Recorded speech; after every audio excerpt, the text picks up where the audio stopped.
ছেলের শোকে ভীষণভাবে কান্না করছিলেন মা। তার কান্নায় যেন কদলপুরের আকাশ ভারী হয়ে আসছিল।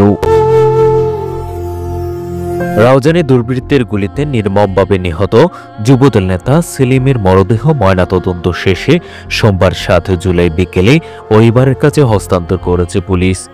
একই দিন রাতেই জানাজা শেষে তাকে পারিবারিক কবরস্থানে দাফন করা হয়।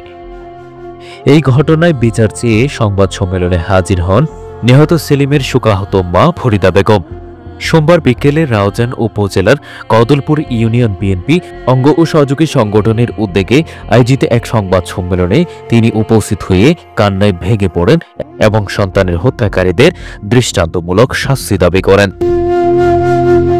কদলপুর ইউনিয়ন বিএনপির কার্যালয়ে অনুষ্ঠিত এই সংবাদ সম্মেলনে লিখিত বক্তব্য পাঠ করেন ইউনিয়ন বিএনপি নেতা হাফিজ মোহাম্মদ হাশেম।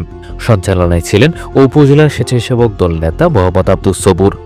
এ সময় রাউজান উপজেলা বিএনপি, কদলপুর ইউনিয়ন বিএনপি ও সহযোগী সংগঠনের নেতাকর্মীরা উপস্থিত ছিলেন।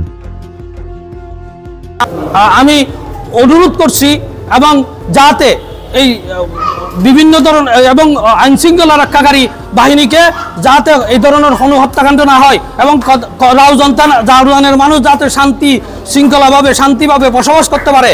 শান্তি চাই, আমরা শান্তিভাবে থাকতে চাই। কিন্তু 5 তারিখের পরে যে আমরা যে সবাই মিলেমিশে যে রাজনীতি করতেছি, এদের কিন্তু যারা স্বৈরাচারী ছিল, বিতাড়িত হয়েছিল, তাদের কিন্তু সহ্য হচ্ছে না। এদের দোসররা আমাদের ভিতর ঢুকে আজকে দাফে দাফে 5 তারিখের পরে যেই কর্মী আমাদের নেতা কর্মীকে হত্যা করছে, নির্যাতিত করছে, সবাই